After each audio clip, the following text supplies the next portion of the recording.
5 ఏళ్ళు 10 ఏళ్ళు కాదు, ప్రపంచంలోని best technology company, biggest company.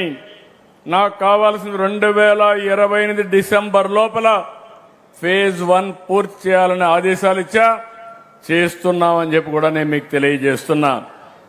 నేను ఎప్పుడు కూడా ఫౌండేషన్ వేయడానికి, రిబ్బన్లు కట్ చేయడానికి నేను సిద్ధంగా లేను. నేను వచ్చినప్పుడే ఎవరైతే పెట్టుబడి పెడతారో, ఏ రోజు ఓపెన్ చేస్తారో చెప్తే దాని మీద నేను మాట్లాడతానని చాలా స్పష్టంగా చెప్పా. కృష్ణయ్య గారికి చెప్తున్నా, భాస్కర్రావు గారికి చెప్తున్నా, మీకు ఏ పర్మిషన్లు కావాలన్నా ఆటో పైలట్లు ఇచ్చే బాధ్యత మాది, దాన్ని అమలు చేసే బాధ్యత మీది. మెడికల్ అండ్ హెల్త్ లో చాలా అవకాశాలు ఉన్నాయి.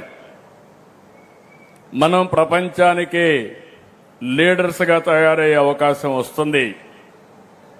అయితే ఒక డాక్టర్లే కాకుండా దీనికి అనుబంధంగా ఉండే అన్ని విషయాల్లో మనం దీనికి శ్రీకారం చుట్టాల్సిన అవసరం ఉంది.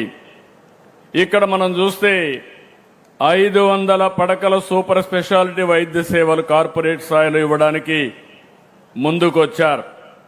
ఇంకొక పక్కన ఇక్కడ మనం కట్టే దానిపైన దగ్గర 250 medical seats, MBBS seats, 1000 non medical paramedical పట్టభద్రుల్ని, ఇంకొక 1000 మంది ట్రైనీస్ని కూడా సిద్ధం చేయబోతున్నారు. నర్సింగ్ 150 మంది పిల్లలకి ట్రైనింగ్ ఇస్తారు.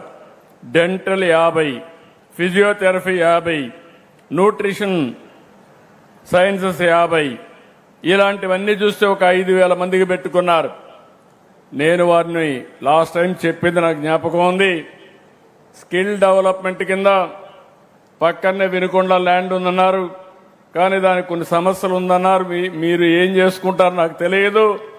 మీరు ఇచ్చిన 1,00,000 మందికి ఆంధ్రప్రదేశ్ నుంచి వైద్య సేవలు అందించే సిబ్బందిని తయారు చేసే బాధ్యత మీది. దానికి ఏం కావాలో మీరు చేయండి, నేను సహకరిస్తా. ప్రపంచంలో ఎక్కడైనా కానీ డాక్టర్లున్నా, ఎక్కడైనా నర్సెస్ కానీ అనుబంధంగా ఉండేవాళ్ళు ఉంటే ప్రతి ముగ్గురులో ఒకరు ఇక్కడ తయారు కావాలి, అమరావతిలోనే తయారు కావాలి. మా పిల్లలు ఆ విధంగా కూడా ముందుకు పోవాల్సిన అవసరం ఉంది. మీ అందరికీ ఒకటే హామీ ఇస్తున్నా, పిల్లలు మీరు గుర్తుపెట్టుకోవాలి, నేర్చుకునే వయసు మీకు ఇది. ఓసారి మీరు అందరూ అనుకుంటారు అన్ని మాకు తెలుసు అనుకుని అసలు చదువు కూడా మానేస్తూ ఉంటారు. This is the best age మీ అందరికీ. టెక్నాలజీ బాగా హ్యాండీగా వచ్చింది. అమరావతిలో క్వాంటమ్ వ్యాలీకి వెళ్తున్నాం. నేను ఫస్ట్ క్వాంటమ్ అంటే ఎవరికి అర్థం కాలేదు. అంటే ఈరోజు మనం కంప్యూటర్లో సూపర్ కంప్యూటర్లు చూసాం. సూపర్ కంప్యూటర్లకి సూపర్ కంప్యూటింగ్ కెపాసిటీ ఉండేది క్వాంటమ్ అని చెప్పి కూడా నేను మీకు తెలియజేస్తున్నా. ప్రపంచంలో 5-6 ప్లేసుల్లోనే ఉన్నాయి, 5-6 కంట్రీస్లోనూ ఉన్నాయి. అలాంటిది ఇక్కడ రావాలని సంకల్పం చేశాం. IBM, TCS, L&T ముగ్గురు కలిసి ఇమ్మీడియట్ గా వర్క్ కూడా స్టార్ట్ చేశారు.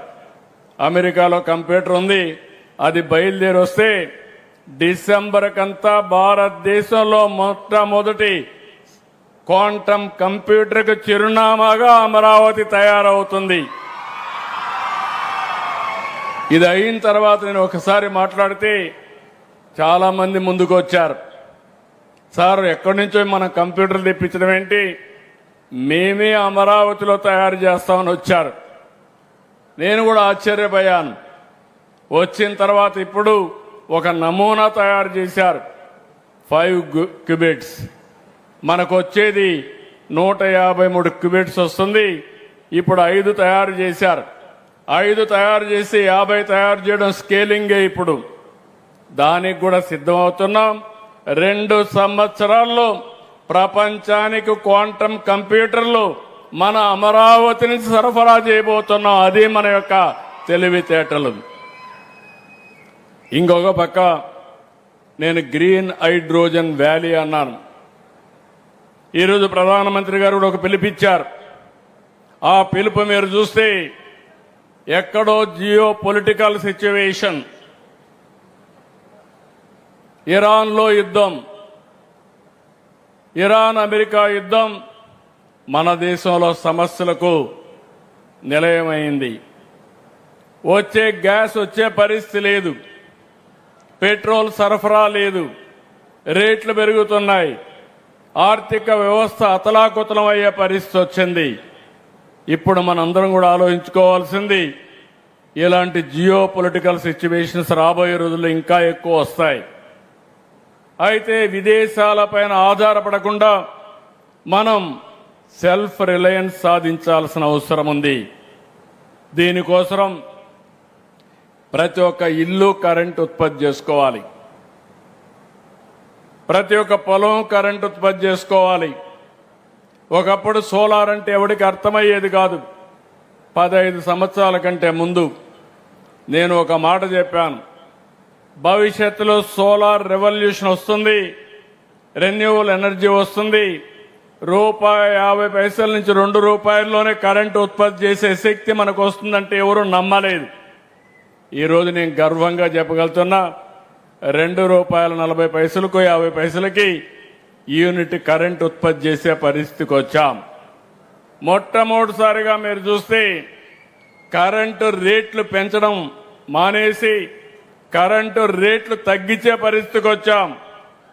గడచిన 5 సంవత్సరాలు 19-24 32,000 కోట్ల రూపాయలు పెంచారు, దగ్గర 9 సార్లు పెంచారు. నేను వస్తానే ఒకే మాట చెప్పాను, కరెంటు ఛార్జీలు పెంచనని చెప్పి కరెంటు ఛార్జీలు పెంచకుండా ఉన్న ప్రభుత్వం ఈ యొక్క ఎన్డీఏ ప్రభుత్వం అని చెప్పి కూడా నేను మీకు తెలియజేస్తున్నా. మీ దగ్గర నుంచి నాకు సహకారం కావాలి. ఎందుకంటే నేను 4,660 కోట్ల రూపాయలు ట్రూ అప్ ఛార్జెస్ అని అదనపు భారం వేస్తే అది కూడా ఈ ప్రభుత్వం అబ్జర్వ్ చేసి ఆ డబ్బులు కలెక్ట్ చేయకుండా చేశాం. ₹5.20 ఆవరేజ్ యూనిట్ కాస్ట్ ఉండేది ప్రొక్యూర్మెంట్లో, అది 30 పైసలు తగ్గించాం, ₹4.90 వచ్చాం. 5 ఏళ్లలో డిపార్ట్మెంట్కి ఒకటే టార్గెట్ ఇచ్చాను, ఇన్నోవేషన్. అదే మరి టెక్నాలజీ అడాప్షన్, గ్రీన్ ఎనర్జీ కానీ, అదే మరి ఇంకో పక్కన మీరు చూస్తే విండ్ కానీ, పంప్డ్ స్టోరేజ్ కానీ, బ్యాటరీ అన్నిటికి పోయి ₹30 కరెంటు ఛార్జీలు, మినిమం ₹20 2029కి యూనిట్ కాస్ట్ తగ్గించేదానికి శ్రీకారం చుట్టాం. ఇది అసాధ్యమంటే కాదు, ఇది సాధ్యం, నిరూపించే సత్తా ఈ ప్రభుత్వానికి ఉందని మరొకసారి మీకు తెలియజేస్తున్నా. ఇలాంటివి అనేక విషయాల్లో మేము ముందుకు పోతున్నాం. ఇక్కడ మీకు ఒకటే కోరుతున్నా, ఈరోజు ఇక్కడికి వచ్చిన దాన్ని ప్రపంచం కూడా అనేక మార్పులు వస్తున్నాయి. ఈరోజు మీరు ఒకసారి చూస్తే కొన్ని దేశాలు ఏజింగ్ సమస్యలతో సతమతం అవుతా ఉంది. డాక్టర్ల కంటే నర్సెస్కి ఎక్కువ డిమాండ్ ఉంది.